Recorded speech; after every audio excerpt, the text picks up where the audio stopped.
have a dinosaur noise rap battle. Someone else who did really nice mouth sounds of dinosaur noises. Can you do a dinosaur noise? Well, I can try and imitate what the guy did, but like my impression of a dinosaur. I want you to do it. I want you to do it. I'm not prepped. Okay, well the guy was talking about like how fossils form, and like you remember this. Wait. Yeah, like that. Yeah, he was talking about like the Triceratops going through mud, and you're just going, you know, just yeah. So, yeah. Just another way of creating a story. Yes. Narrating your own life. I feel like you do that. You narrate. Sometimes you narrate other people's lives. Sometimes I narrate other people's lives. You have a very narratorial attitude about you. Is that good or bad? Is that neutral? I think it's good. You think it's good? Yeah. Okay, when you say I have a narratorial nature, do you mean like I just naturally narrate things? The way that you speak is very narratorial, as very of or seeming like a narrator. As if I were a narrator. As if you were a narrator. Of something. I don't know what. It varies. Because like sometimes I feel like you're very sportscastery. Uh-huh. But sometimes it's more documentary. And sometimes it's something else entirely. Okay. You ever heard the commercial side, though? No? Like, how do they sell these commercials? Yeah.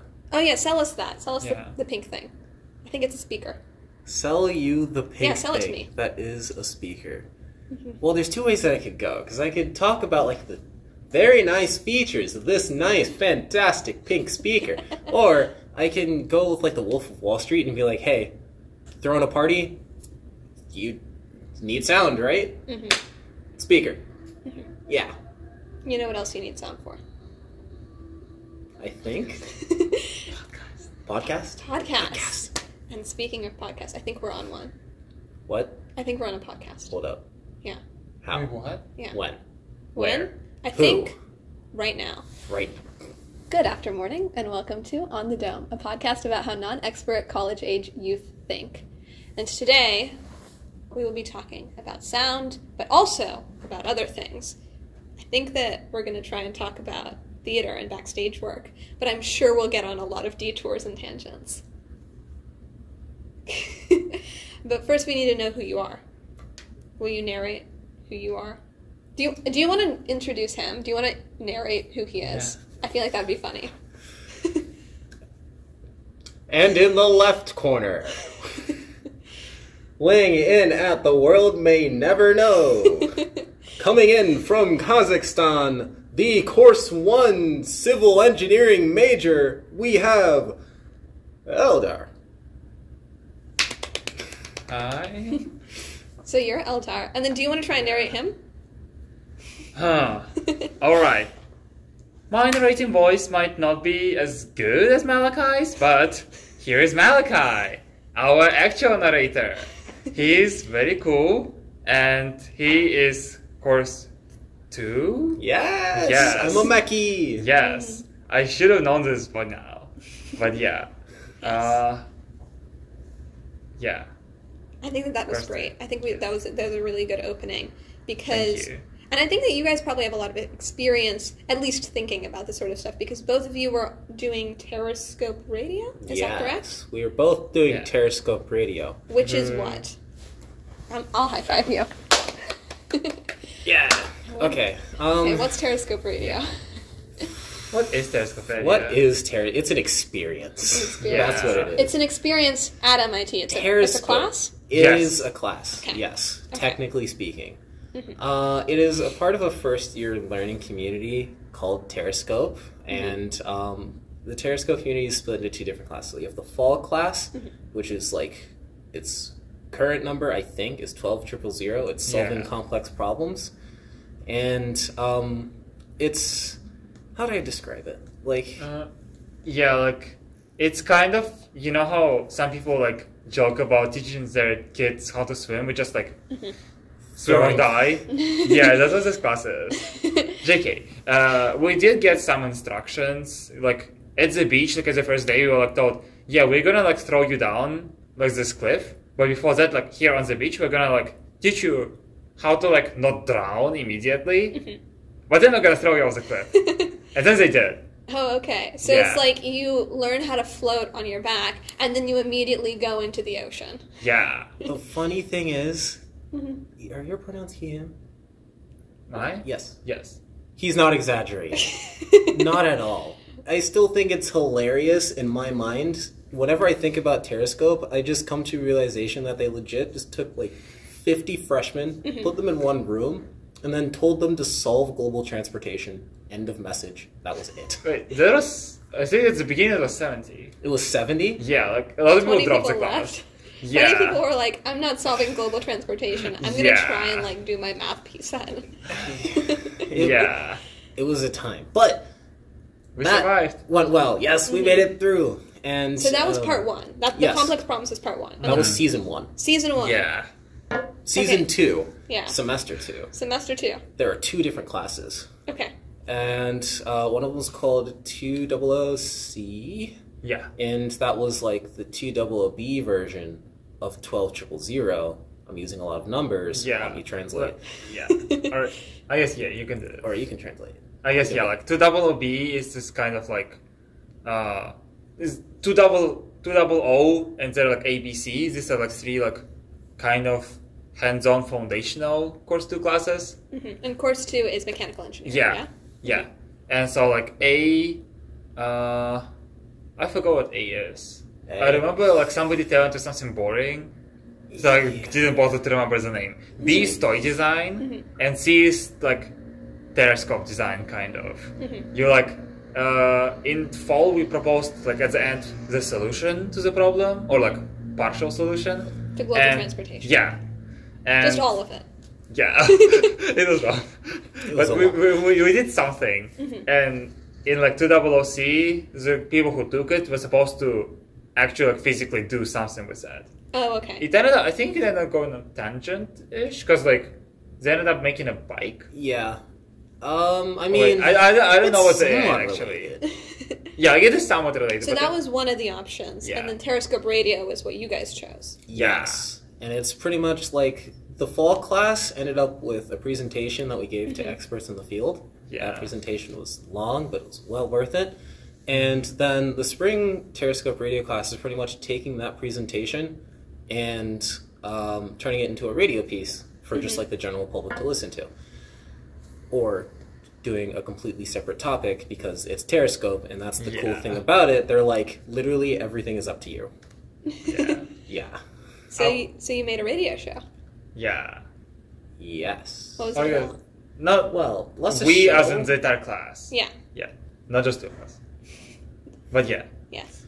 Or yeah, it's a program. It is a program. Yeah, like it's not like a a one-time thing. Oh, okay. Yeah. Okay. Did you do sound effects for that?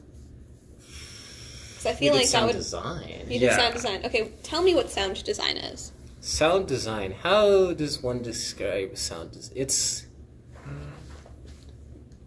you have silence. Okay. Wait. Let's have an example. Okay. And then you fill it. Okay. With not silence.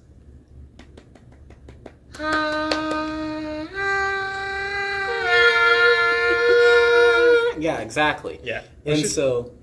Just sorry. We should put up like warning like during the editing that like, hey, like headphone users beware. Very bad harmonization. We're sorry. Not actually. I mean, okay, anyways. But yeah, okay. Consider this your warning to any headphone users listening. There may be weird noises going forward in the program. Yeah. Oh, yes. Listen at your own discretion. From this point forward on, for the rest of this program. No, I can't. Anyways, where were we? We were talking about... What's sound design? What does that entail for a radio show? Right. Silence and non-silence. Silence and non-silence. Yeah, I feel like when you think about sound design, you think about like all of the noises and the background music and the sound effects and all that fancy stuff. But it is important to recognize the fact that the absence of noise can be very absurdly powerful. And it's really cool. That said, I'm going to talk a little bit more about the noise. Okay. So, I'd say in terms of like background music, you just do what you think in terms of trying to get it to fit the mood of whatever you're talking about.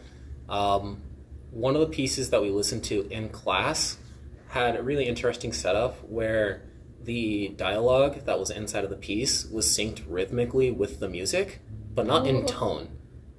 Just rhythmically. Yeah. And so it was... It's like a rap, but if the person is just speaking to another person, normal conversational voice. But the music in the background is just still synced perfectly to it. That's wild. What was that like listening to? Much dopamine was released inside of my brain that day. You liked it? I liked it very much. Yeah. It was like kind of free therapy sessions. Until we went on to like the part of the class where we were doing stuff, and then switched from therapy sessions to a course for therapy sessions. Editing stuff is hard. Yes, it is. Especially, luckily we had a group of like 14 people, and so like whenever you made a change, you were like, hey, does this sound good?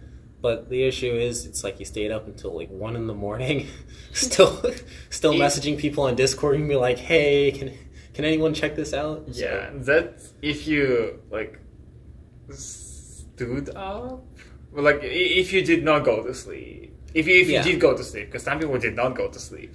That's true. Like at the like tail like end of like close to like publication date or like broadcast date. Yeah. A lot of all-nighters. It was a grind. Yeah. It was a grind? It was definitely a grind. Editing stuff always takes way longer than you think it does. And the other thing is, I think that you start to lose touch with reality. Like, if you've listened to the same, like, 30-second, or not even 30-second, like, 10-second clip, like, for a few hours, it just loses all meaning to you. That, and you can memorize it and just, like, recite it just as is. It's like, this Do you is have all anything still memorized from it? Nope. No. You just Luckily. offloaded it all from your brain. Yeah, just like... Luckily. Trauma processing, go. Be gone. So you were doing sound design, so were you picking the background music and editing the audio of it then? For my segment of the program. So the way we had it set up is we had one program of did we have 3 or 4 different parts? Because we had Mass Maritime, we had Pedal People, we had the Flower Market, and we had Chelsea. Yeah. I think we just had 4. Yeah, I can't think of it. We had 4 different topics, 4 different mini stories arranged in all into one 22-minute program. Right. Oh wow, that's long. Radio. Yeah. No, it is short. Well, it's long in that it's going to take a long time to make 22 minutes of stuff. Yeah, but in terms of like story development and getting 4 things to like fit in relatively equally spaced. I'm sure you had a lot of stuff on the cutting room floor. It's heartbreaking to look at a piece and be like, I have to cut this? This is the piece. No, I can't. Yeah, and like we said, like the reason why we're so confused, like how many parts we had, is because we scrapped so many parts. Ooh. Like we just don't know which parts we scrapped and which parts we didn't, because all of them were so good. Yeah. Oh yeah, definitely. And that's why when we heard that Pacifica Radio gave us an extra 10 minutes, we were very happy. You're like, oh yes, the content has returned. Yes. Get it off the cutting room floor. Yes, bring it back, revive it. Just like the second snap in Avengers Endgame, you know? Yeah. Yes. That one. Where all the portals are happening. No. the other snap that Hulk did. This is like on a tangent a little bit. I don't remember either of these movies all that well. I haven't seen this movie all the way through, but I know I just remember the portal moment. The portal moment. And I'm not going to say more because I'm sure there's someone out there. I've just spoiled. Can you just censor this entire thing? We just know that Hulk snapped something at one point. Something. And something happened. Or something didn't happen. We don't know. Okay, what's the rule for spoilers? Because surely, like, you could probably still spoil, like, a movie from, like, the 1980s, but, like... The rule for spoilers is you announce it first, and then people have to stop listening at their own discretion. Yeah. Where's Marcus? Spoilers. Spoiler alert. Interesting. Okay. Anyways, what were we talking about? You did sound design for your segments. Yes. Let's go back a little bit though. What interested you about Terrascope Radio that made you choose it? Was it something specifically that you were like, what drew you to radio? A question for the room. That is a very good question. I guess I can answer, because in my case it's kind of simple. I was like, sound editing sounds fun, and like this class is gonna like make me do sound editing. So I was like, why not? Yeah. Force you to learn something. Yeah, because like I know like a lot of people can self-learn stuff. At this point, like I don't think I can without some external motivation. Like if I'm not like actively studying it, like in like a class or something, like it is not gonna happen. Yeah. Or at least not anytime soon. So yeah. Maybe someday, but then it'll be maybe someday for a long time. So yeah. Well, okay. Anyways, I'm pretty much on the same page. Like I saw it and I was like, this sounds like fun. I liked Terrascope. Yeah. Combine the two into one. Sure, why not? And then I walk out of it and I can't hear anything the same way ever again. Like I just hear the texture of everything, and it's one of those texture. Yeah. Say more about that. What is it? What is the texture of different sounds? What is the texture of What is the different texture sounds? of my voice? What is the texture of your voice? Yes. Well, I'm going to go with the first question before I answer the second question. The first question, what is the texture of sound? Good question. Technically speaking, there's the sound that you can hear, the sound that you can feel, and the sound that you can do both. And it's really weird. Right. There's this cool thing called infrasound, and it's like when the wavelengths get super long, and then that's when you start to like feel it in your chest, and it's like, whoa. Like it's bass? like, yes, that is precisely what bass is. And so that is kind of cool, but in terms of like the texture of sound, I feel like texture is not the right word. Yeah. Are you talking about Kind like of, the maybe. timbre of sound? So I was a singer. Yes. I guess I still am a singer. But I did choir for years and years and years. And there's a lot of talk about like vocal tone or vocal timbre, and there are a lot of, different various, very subjective terms used for it. But, the difference between like singing out of your nose versus singing out of or different vowel sounds. It was all very, for us, we had very physical analogies, like very like anatomical analogies. What part of like your entire vocal system to like try and send sound out of, and how that would affect the sound. So is that texture, or are you talking about something different? Because I think there's a lot of ways to describe sound. I think that is texture, but that's not the point that I was going for. Okay, what was your point? More so with like the spatial awareness thing, where like, you remember at the very beginning where they had us walk through the halls blindfolded? Yeah. Like, oh yeah, we got walked like around MIT corridors like with a blindfold. Oh. Yeah. Did you run into anyone? No, like it was very safe. Like we were like on the rope, and like there were like people watching us. It was like without blindfolds, but yeah, like, and yeah, like I would not say it's texture. It's like you can hear like the surrounding space through sound. Like if this podcast wasn't like a room like there, like a smaller room, it would have a very different sound. Right. Like we could hear the space, and also like we could hear like another stuff. Like again, like with like voice, it's like where you're speaking from. Like you like as you said, you can hear like through the nose, through the mouth, like where you like are like chest breathing and stuff. But yeah, like and with like non-voice sounds, there are also like ways to like hear it.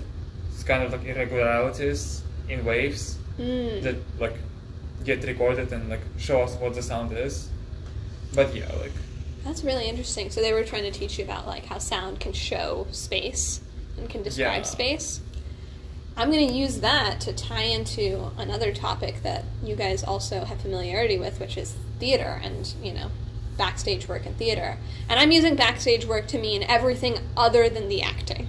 So, set design, lighting, costuming, sound design. Because I feel like with theater, I once heard a quote that was, if art is how we decorate space, then music is how we decorate time. And it's kind of interesting to think about sound can also show space. It doesn't have to just be like a time sort of thing. And with theater, you have all these different methods to essentially take you into a different place, to like change that through sound and through visuals and through costumes and all of that. So it's a very interesting relation, and I bring this up because both of you have done some backstage work. So Malachi, you're in E33, right? Yes, MIT's student-run lighting production service. We love. Yes, it is Slay. much fun. When did you join? When did I join? Yes. At the very beginning. At this cool, In the beginning. In the beginning Yeah. of everything. Bing bang. I'm sorry. That just reminded me of like, there's a YouTube video about like talking about how all video essays like bring it all the way back to like the very beginning. It's like, yes. Well, let's roll it back to the How beginning. did I join E33? So 12 million years ago.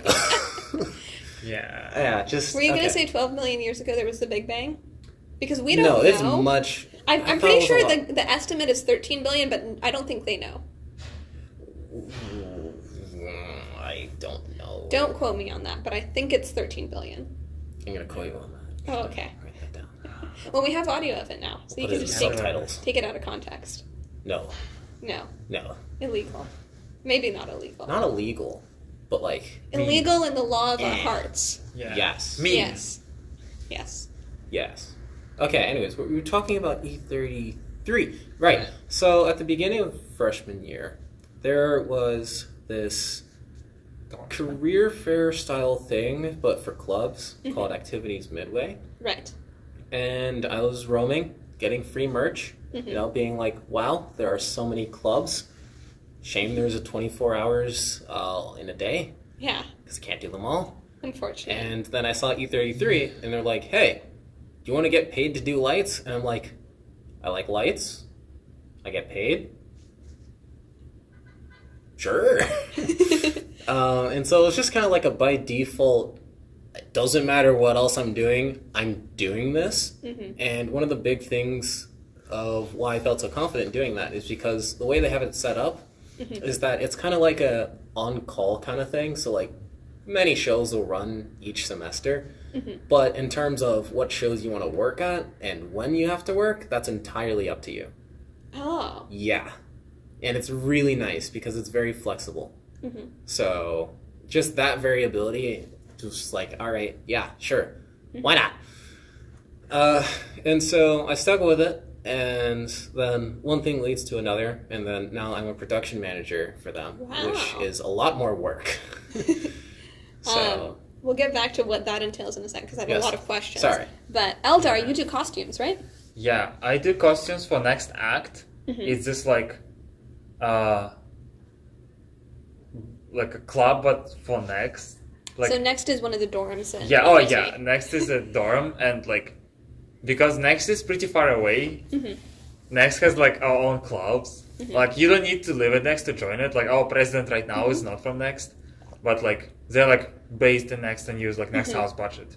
Right. So yeah, and like since I think 1985. That's a long time. Yeah, like Really? yeah, Wow. like next house put up a musical. Oh, wow. Yeah, like we built like our own stage like in the dorm, and like get actors, like do the deed, like the play, not the play, the musical, and I'm doing costumes. I did last year, and I'm gonna do this year, and yeah. So my job is primarily to design and then to like make sure costumes happen. I work like with like I work by myself first of all, but then like I double check with like their staff, which is like director, producer, to like make sure like that the costumes fit their vision of the show. Right. And also with actors to make sure that like they're not miserable wearing these costumes. Yeah.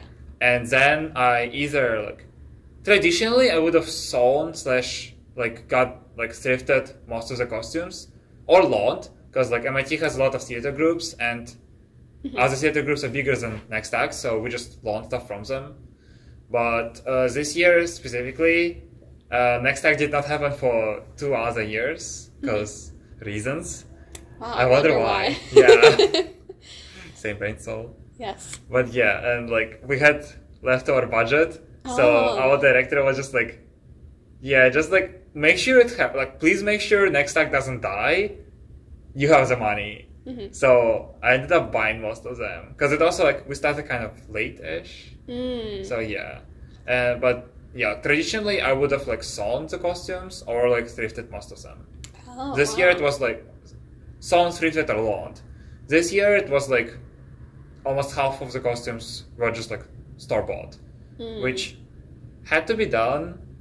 It was nice to like save time on like working, but also like they were not the perfect fit. So yeah, hopefully this year like we'll start earlier because like this year we'll not be scrambling to make sure next act doesn't die as a tradition.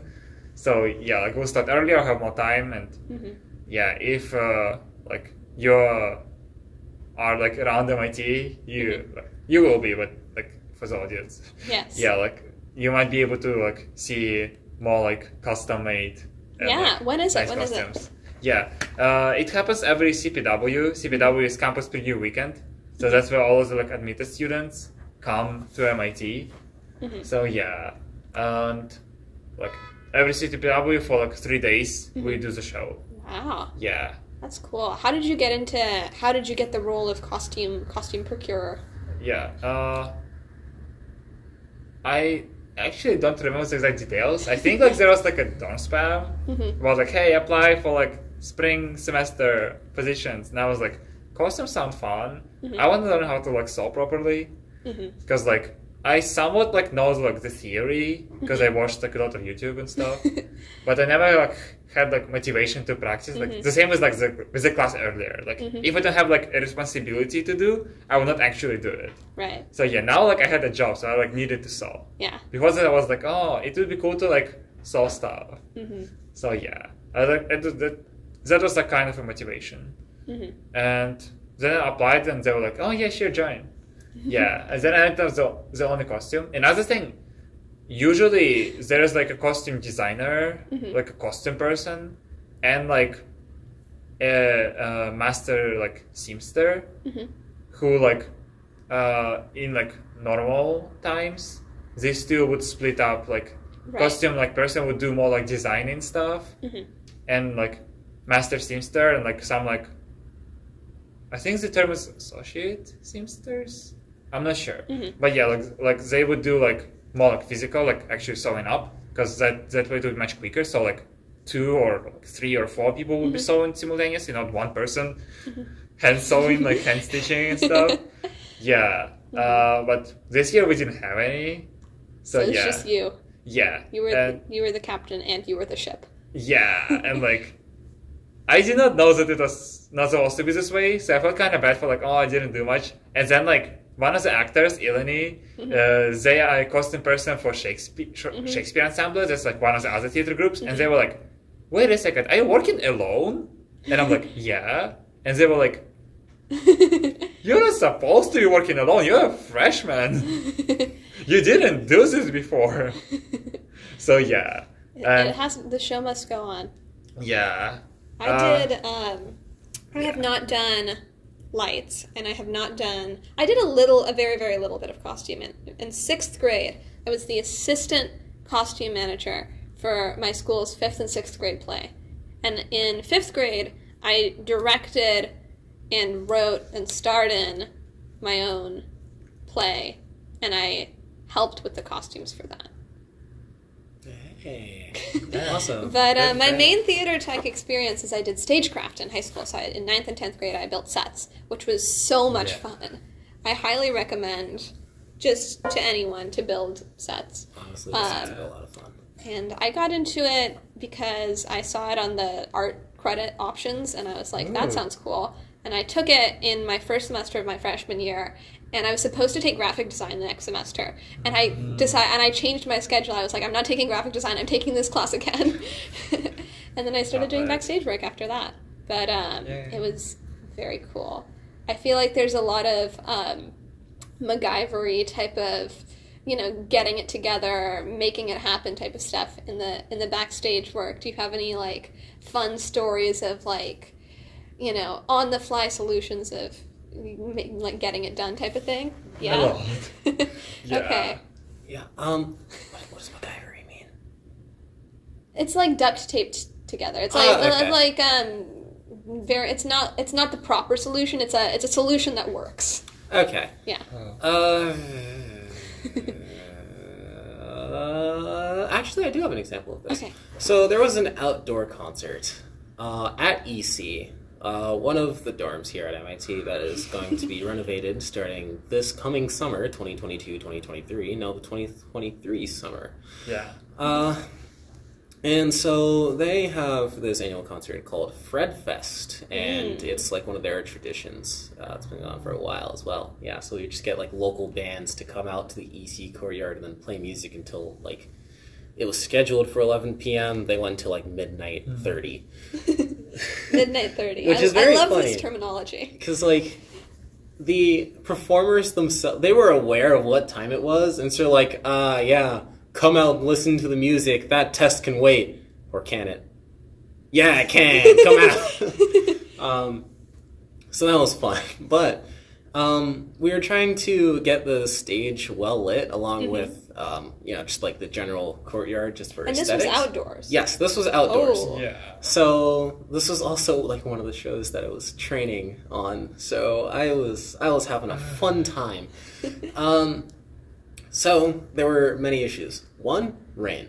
The weather said it was supposed to be clear, completely clear. We checked the weather practically at the top of every hour. Said it was clear. 0% chance of rain. It drizzled twice. Ooh. Which is really bad when you have non-waterproof equipment. Ooh, and expensive non-waterproof. Out in the open. Yeah. Yes. So that was heart-wrenching. Thing number 2. We were trying to get the stage well lit, and so we were trying to have like lights that just sat onto the on the bottom of the stage, just like shining upwards, but like not entirely into the performer's eyes. And we couldn't get them at the right angle, and so I had to go back to where we find all of our storage things and grab some wedges. We don't have any wedges at all. No. That seems like a problem. So there was some PVC pipe. Luckily, it was black. Oh. But it's fine, though. It looked professional enough. I don't think anyone noticed. We just, like, used that as a prop for the light, and it was fine. It's a concert outside, everyone. It's fine. And then I think the last scenario... This one's actually kind of funny. So... We love a funny story. So the EC courtyard's actually like, pretty big. We had it on one end. We had the concert and the stage like on one end, and that's where the audience was. And then we had like 2 food kiosks. One of them was an ice cream truck, and the other one was like get taco stuff, and they were like right next to them. But all of this takes up about like a third of the courtyard, and then the other 2/3 are just like back there for general people to use, or just like to catch people's attention. And so we had that area well lit, even though not many people were inside of that area. Wow. And I was just like standing there passively during the show just to like monitor things, be there if anything went wrong. And so they're playing their music. It's like an hour and a half in, and we're just chilling. Everything's going nice. Everything's going well. I check every once in a while and make sure all the lights are there because, it's outside. It would be really bad if someone walked away with the light. And, we were all good until I looked over, and then 2 of the trees that were previously illuminated were no longer. And I was like, that's interesting. The lights must have died. And so then I walk over, and then I see there's no light. Oh. And it's one of those, like, movie moments where you stare at the ground being like...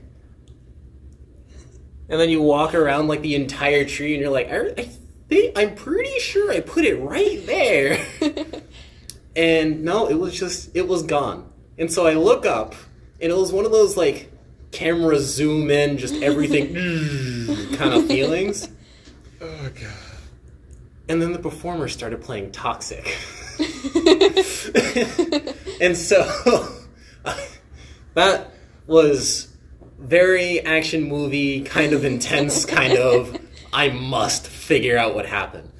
Luckily, it was just like the clients just picking up the lights on their own, just moving them to a different spot. Oh, okay. But it wasn't clearly communicated, and so I just saw him like, oh. So. You know what my initial thought was? Squirrels. Squirrels? Yeah. Not surprising. One of my friends last year got ice cream, and a squirrel just walked up and took it. Like, no fear, no hesitation, no nothing. It just... In my school, my school was very outdoorsy. It was like in the middle of the woods. And it was a very common occurrence for like one of your classmates to come up to you being like, hey, so like a crow was like breaking into your lunchbox. I shoot it off, but like I wanted you to know. Yeah. Outdoor anything. It's a challenge. Wasps. Yeah. Do you have any fun MacGyver costume stories? Not as wild as this. There was no toxic plane like from like the sky. But yeah. One of the basically the main character, Janet Van de Graaf, of the musical we were doing.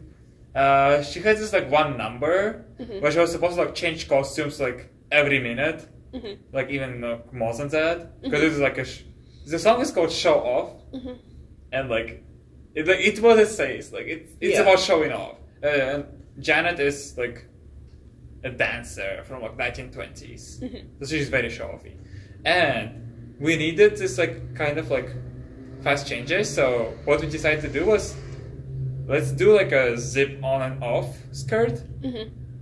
Yeah.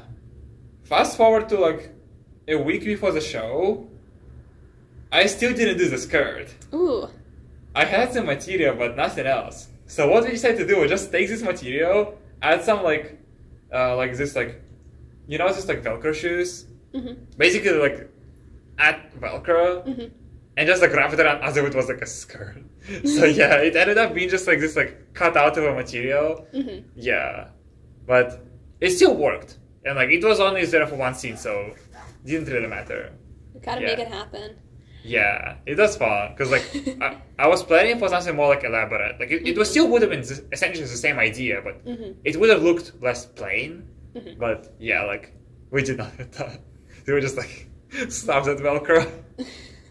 Yeah. Yeah. I think the wildest show that we did James and the Giant Peach at the end of my freshman year. And it's a really fun show because I think it was middle schoolers. So we were high schoolers building the set and teching for the middle school play. And James and the Giant Peach, for those who don't know the story, spoiler alert, it has in it a peach that grows to be giant and like the size of a house. So it's on a peach tree, and then suddenly it's the size of a house, and all the bugs that were inside of the peach grow to the size of humans, and then this little boy escapes from his evil aunts and gets inside the peach, and then the peach goes on an adventure, and then it ends up on the Empire State Building. A lot of stuff happens in this book. The thing is, as a play, it's really interesting to try and build a set of a peach that starts as a peach and grows to be the size of a house, and then starts flying carried by seagulls, and then ends up on the Empire State Building. It's a very interesting set to build. We ended up ordering one of those really giant balloons from Amazon that was orange, and we reversed the flow of a vacuum, our shop vac, to blow it up.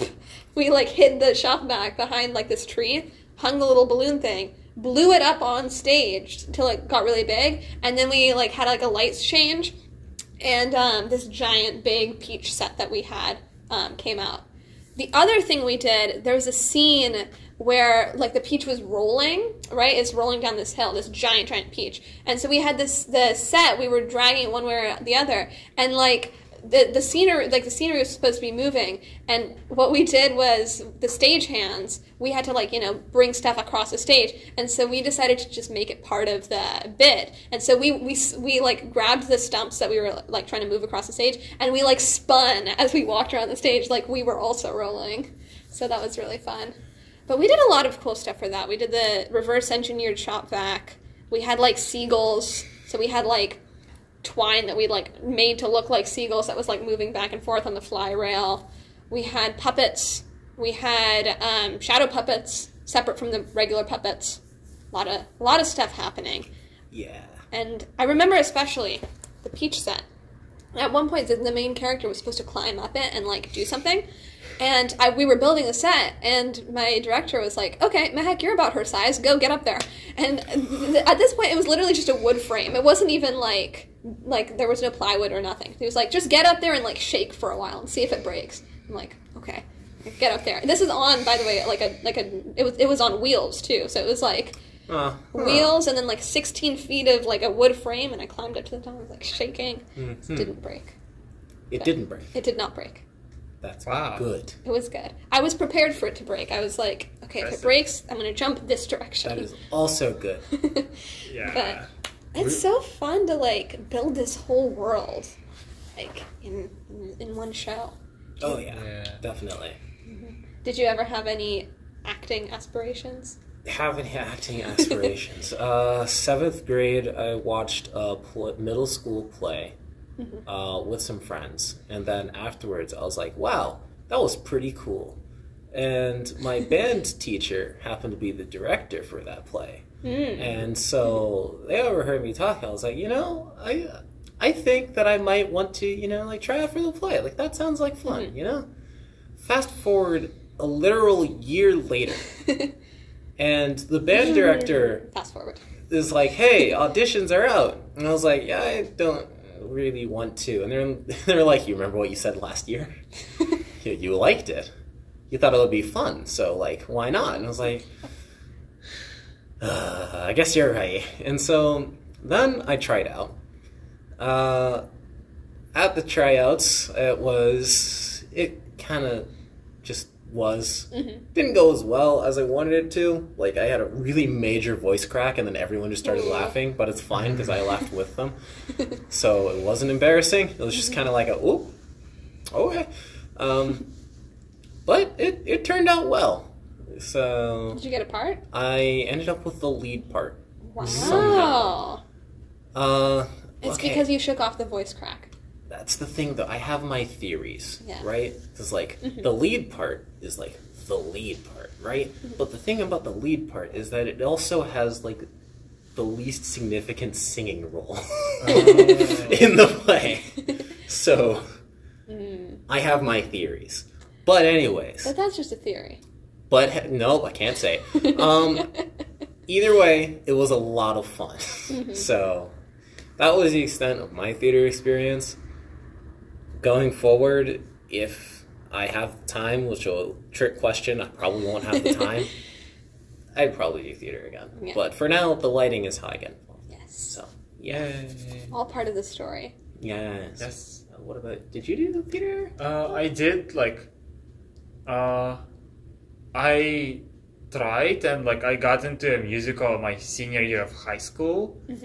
And in my case, I had a similar thing, but, like, okay. In my case, it was not a voice crack. My voice was, in general, like, bad. I realized it, like, a year later only, but when I sang, like, for the audition, the song I was singing, I sang it, like, an octave lower than it was supposed to be. So, like, it sounded somewhat in, like, harmony when I was practicing it. But, like, I, like, legit forgot that my voice is very deep. Or, like, I did not practice my high range. So, I was singing, like, an octave lower. Oh, wow. So, yeah. That's kind of impressive in its own right, though. I guess. I'm not sure if it was, like, exactly an octave, but, like, it was, like, very deep compared to the actual sound. But, yeah, like, they did not give me any singing roles, but they were like, we like your, like, how do you say it? Acting? Like, the drive? Not the acting. We like your energy. Yeah. Yeah, that's the correct expression. Like, that's basically what they said. So they were like, yeah, we'll give you the non-singing role. Yeah. So I was like, it was kind of, like, fanfic based on, like, West Side Story. Ooh, but, that's like, cool. like, the director localized it to be about, like, Kazakhs and, like, locals, not, like, Puerto Ricans and locals. Yeah. So I was still China, but in this case, it was like a contraction of a Kazakh name Shinhos. But yeah, I was still like one of the like antagonists, kind of. That's fun. Yeah, And unfortunately, we never actually got to like do it because we had very few rehearsals because it was like during the height of COVID. So we ended up just not doing it at the end. Oh, no. Yeah, but it was still fun to like rehearse and stuff. Yeah. Mostly I didn't do any acting. I did that as the aforementioned 5th grade directing and starring in my own play thing. I don't know, man. My drama teacher, we had this assignment which was like, oh, take some like folktale from your country and like, you know, put it on as a play. And like we did it in small groups, and it was like, you know, we did it over like the course of a week. And then she was like, Mehek, I really like yours. Do you want to do it for like the class's final? And I was like, and I was in 5th grade, and I had no like I hadn't developed fear yet. I was too young. And so I was like, sure. And then I ended up starring in it because I was in 5th grade. And I was like, well, if I'm casting this, I know who I want to be. And then I like brought costumes from home because it was an Indian story, so like no one had Indian clothes. So I brought costumes from home. And one of my friends did Indian dance, so she choreographed everything. And then me and my friend, we did the lights. And we just, like, put it together ourselves. I didn't write any lines. I just told each of the characters, okay, so here's what has to happen in the scene. Say something to, like, make... So I was like, okay, in this scene, I'm coming back from this trip. You're my parents. Just greet me. Like, because I was like, there's no way we're going to remember lines. So I was like, just do what the story needs to do. It doesn't really matter what you say specifically. Just vibe it out. Just vibe it out. It was very much like DIY. Yeah, full improv. You know, full improv. Mad respect. Like, doing improv at 5th grade. Wow. Was it good? Questionable. Was it fun? Absolutely. That's what matters. Hey, yes. Yeah. But then the other class, they didn't get to have a student direct their final play. But the script that our drama teacher picked for them was something about like something King of Cream Puffs, and they got to like have cream puffs on stage and then eat them at the end. And so I was like, dang, we should have just done that. Free snacks. Yes, free food. Yeah. Nice. But I think the part that I really like about theater tech, and then also tying into like the whole radio thing, is it's just all storytelling, right? Yeah. It's creating a new space and bringing people into it. And I think that there's so many different ways to do that through lights or costumes or whatever, and it's really interesting what each of them like brings to it. So we're kind of coming up on the end of our podcast, so I want to close out by saying, what do you think lights can bring to telling a story? What do you think costumes can bring to telling a story? And I will say what I think sets can bring to telling a story. Oh boy, y'all should go first, because the lights are what accent everything else.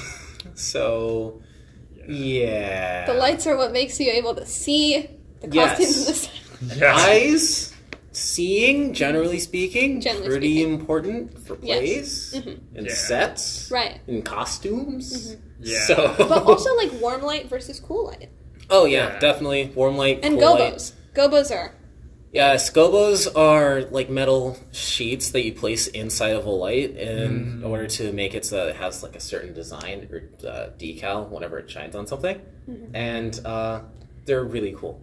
Think about the bat signal. That think about how they must have had like a little metal plate over the light to like shadow out the bat signal. That would be a gobo. Yes. For listeners at home who may not have seen it before. Yes. Or listeners at home, you can Google it. There'll be pictures. Also true. Yes. Yeah. But yeah, lights are big. Okay. But I guess to go with what you said, yeah, lighting. There's two parts to lighting, or at least I think. As far as I know, at this point in time, I'm still learning. There is just the general shape and form that it can give to different objects and people on stage. For example, if you have like just a stage and you're sitting in the audience and you're looking at someone on the stage, if you have a light that's like shining above you toward the person, we call that a front light. That's cool and all. It'll be well lit, but it'll actually make the person look two-dimensional. Like flat, like a piece of paper. Whereas if you put lights on either side of the stage and then cross them onto a singular point, the way that the shadows set up, it actually makes the person look three-dimensional. Which they are. Yes, and gives them Generally like speaking. depth because in most cases. they now have shading. Yes. And so that's really cool. The second portion is just following the mood of whatever's going on. And so with like transitions or like dramatic moments, just making sure that the lighting follows that is very important. So, yeah.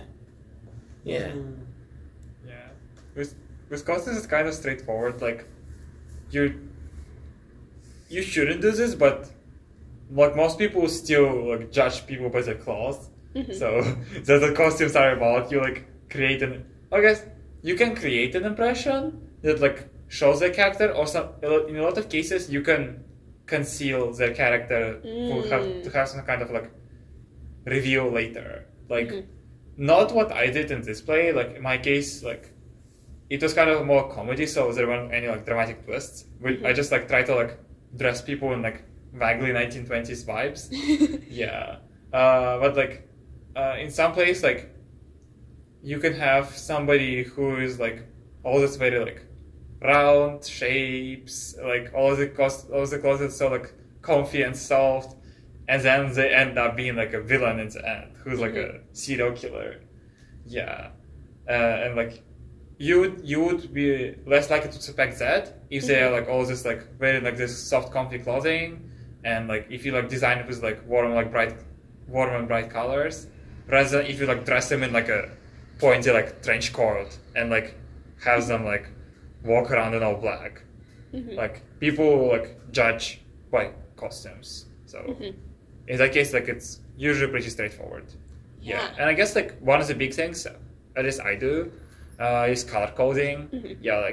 The show we did, Drowsy Chaperone, had like mostly pairs. Like you could pair most characters to each other. So like I color coordinated all pairs. So like people would know that like, oh, these two are like related to each other in like narrative sense. Like they're like foils or like romantic partners, or just like two like part of a pair. I think that's really interesting, because what I was going to talk about, just in general with theater and storytelling, I think that it's not about making your story like believable, but it's telling your audience, this is something that I want you to believe. So like, for example, like the color coding is a perfect example. Like in real life, if two people are like related in some like sense, they're not going to be wearing matching colors, but that'll give your audience a cheat code or a shortcut to be like, oh, for the story, this is what I need to be thinking about. And then the story will subvert that or confirm that. Same thing with the lights. It tells you what to look at and what to like. It doesn't, you can say like, oh, I'm going to make everything exactly realistic and light it exactly as it would be in real life, but then that doesn't tell the audience where the story is. I think lights can help you know what to focus on, what not to focus on, or maybe what not to focus on, and then reveal later what you weren't focusing on. And I think sets are just another part of that. It's sort of like the context of everything, right? And so, there's really great plays that have really elaborate sets that are super like detailed and all of that, and that can be really great and really fun. But also like there's, a lot of plays that are like one room and like very few props and everything. But as long as it like gives the context of, this is what I want the audience to believe, and that's clear to the audience, then it'll help, like give some like, it's a foil to like what the characters are doing. It's the world that they live in. And so you can create that really simply, or you can create that with a lot of stuff. Definitely. It's yes. But I think that sets are definitely all about having not only people for your characters to interact with, like other characters, but also a place for your characters to interact with, or to act with. And on that slight play on words, I think we're going to call it here. So thank you so much for listening, and this has been On the Dome. Okay.